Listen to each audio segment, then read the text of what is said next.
Hello and welcome to STARCAST from Planet Waves. My name is Eric Francis Coppolino, the host of Planet Waves FM and the author of the Planet Waves horoscope and a few other things. Today's edition is for Friday, 14th January 2021. Nope, 2022. I've so far managed to not do that on the air until now, but it is indeed 2022. And I've got some astrology news for you in a moment. First, a couple of house announcements. Let's see. There will be a new edition of Planet Waves FM on the website's homepage at planetwaves.fm. This is promised for 10 p.m. Eastern. Usually I get it up much earlier. I'm almost ready to record. I'm planning to begin right after I finish this bit. Tonight's edition will pay tribute to Michael Lang, one of the four co-founders of the Woodstock 1969 festival. Michael died in New York City over the past weekend, and I thought it would be fitting to pull together a tribute to Michael and to the concert as part of tonight's program, a large part of tonight's program. In addition, there is a new edition of the Branching of the Road podcast. This is a program, now occasional, hopefully a little bit more frequent, that discusses A Course in Miracles. This is from my viewpoint, of course. There's not very much out there about the Course in Miracles anymore. I've been involved with this thing since 1986. And it's one of those things that informs all of my work from the deep background. And the new edition is already posted to the Planet Waves FM homepage at planetwaves.fm. Okay, with that out of the way, Mercury stationed retrograde this morning at 6:41 a.m. Eastern Standard Time. All times in this program are in Eastern Standard. So anyway, the stationary retrograde happened at 10.5 degrees of Aquarius, and the retrograde will go through February 3rd, late the night of February 3rd, 2022. The interesting thing about this Mercury retrograde is that it starts in Aquarius and it winds up in Capricorn. So Mercury, at the end of the retrograde, is going to make a series of two conjunctions to Pluto. It will make a retrograde conjunction, then it will make a direct motion conjunction after it stations direct. And so we get a Mercury retrograde that is leading to something unusually intense. You can tell that because there's going to be a conjunction between Mercury and Pluto, and that's always something deep, going on, like, in other words, deeper than you might expect. Now, this is a theme of the times that we are in. I have pointed out a few times that Jupiter in Pisces is approaching a conjunction to Nessus in Pisces, and Nessus has a way of summing up all of the weirdness and kind of karmic consequences of things. And while it is not always a so-called bad influence, I have a feeling that what we're already seeing is going to increase in intensity, which is basically the beans being spilled on every aspect of the biggest scandal I've ever seen in corporations, government, and science combined, which has been the conduct of the world governing elite the past 2 years of creating this monumental crisis that was just completely unnecessary. And what we're seeing now, even in these very weeks, and I'll have some of this on tonight's Planet Waves FM, is that everything is coming out in the wash. There is nothing is going to be left concealed. And I'm not saying this as a member of QAnon. I'm not predicting that Queen Elizabeth is going to be led from Buckingham Palace in handcuffs. I'm saying all that I figured out in 2020 is now being revealed and confirmed yet again, sometimes for the fourth or fifth time, but now it is getting traction. It is getting widespread attention everywhere but the place you think it might happen, which is the mainstream commercial media. But we can forget that for a while. However, eventually there has to be some bleed through to the mainstream media. And so Jupiter has a way of magnifying things. Nessus in Pisces has a way of concealing things. Put that together, and you have a result of things that are being concealed, being illuminated, and revealed for the whole world to see. And then we have to do something very important, which is remember what we learned. So keep an eye on that. Jupiter now at 319 Pisces, creeping up on Nessus at about 13 degrees Pisces. There is a big weekend, the weekend that Mercury stations direct. Well, weekend meaning whatever you think it means, not necessarily Saturday and Sunday sometimes. Anyway, there's a big couple of days when Mercury stations direct right around Imbolc.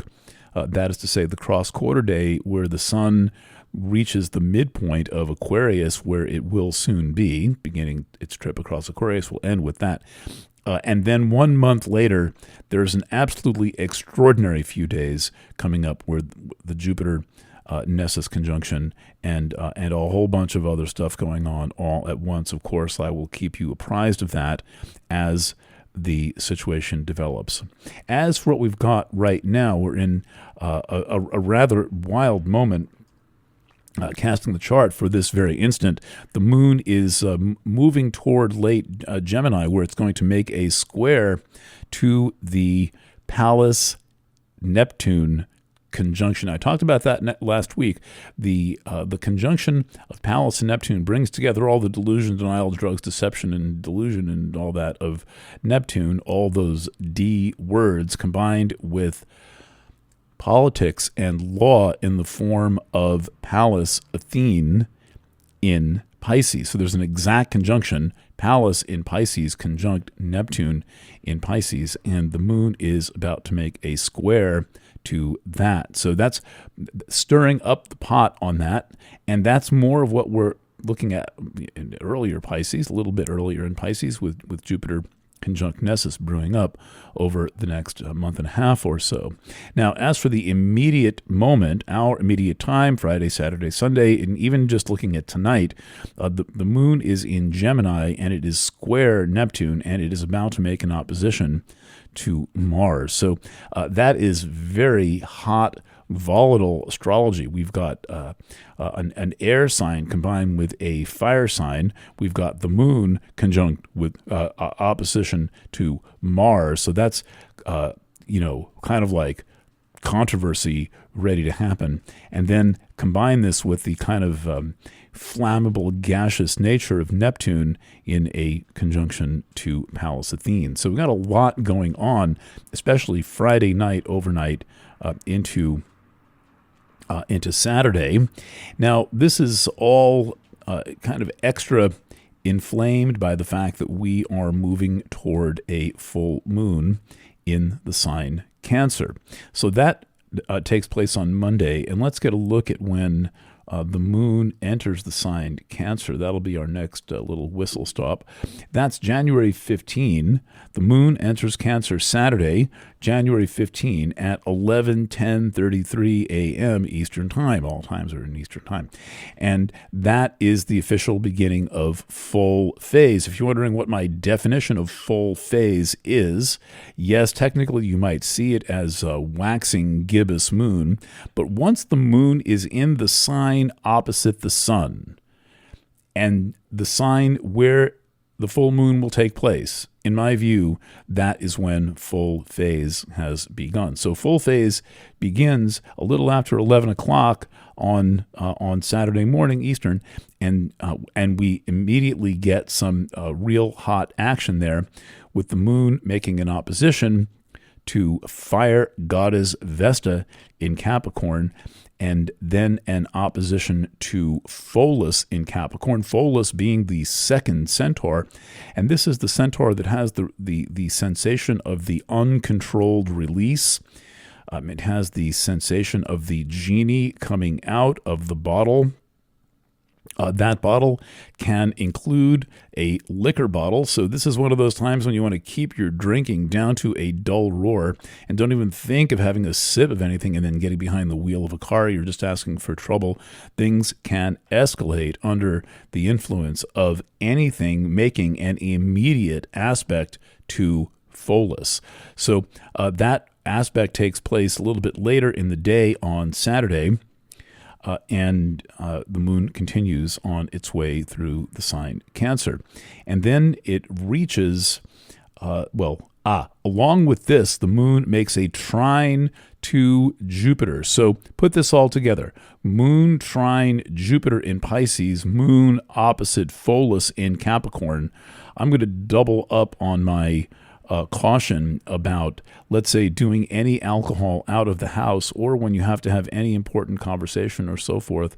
The planet Pholus is a dependable cautionary guide to when to back off just a little bit. And I'm not assuming you're the type who likes to drink to the bottom of the liquor closet, but these things can happen. Okay, so now let's get the chart for the actual full moon. That would be Sun, rather faster planet first, Moon opposite Sun. The moon opposes the Sun Monday, January 17 at 6:48 p.m. Eastern Time. The distinction of this full moon is that first the moon makes a square to Eris.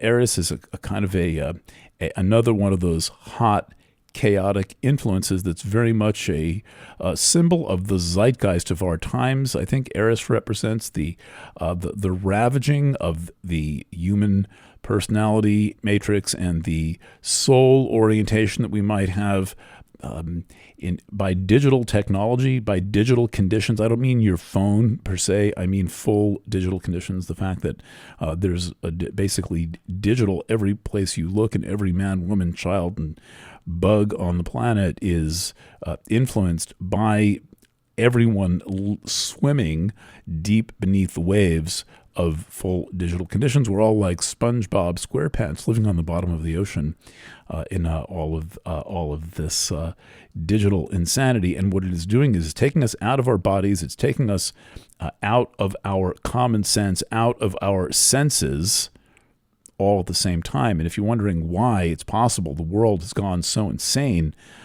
so quickly, well, we were right at the brink of it the whole time, and we just got shoved over the edge by these, let's say, incendiary actions of a small few players who could probably fit in a meeting room, all those who made the decisions that led us to where we are today. Okay, so then the moon makes an opposition to Pluto. So when the moon makes a square to one thing and an opposition to another thing, that means that those two things to which it made aspects are themselves in aspect. So we are coming out of the Pluto Eris square. I've talked about this many times. It lasted 2 years, from January of 20 all the way out through December of 2022. 21 rather, a very long time for an aspect to last, but these are the two slowest commonly used planets. Eris with an orbit of something like 554 years, and Pluto 248 years. While all of this is happening, and that is quite an exciting full moon, the Pluto contact, which, by the way, includes a conjunction of the Sun to Pluto all through the weekend. So there's some real depth going on here. This is a very exciting and unpredictable full moon. One last item.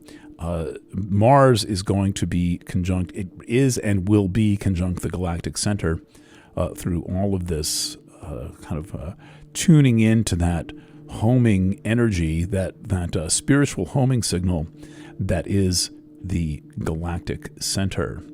Okay, thanks for tuning in. And remember that all of these programs are not sponsored by outside parties. We are self-sponsored.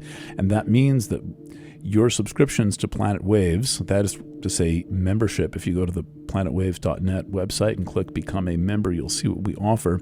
And our products, if you go to the planetwaves.net website and click on Go get a reading are what we do. That is our business. So we put this out as a service. It's certainly not a skimpy service. It is a very lavish free service, but we depend upon you being our customer. So please buy something and please refer people.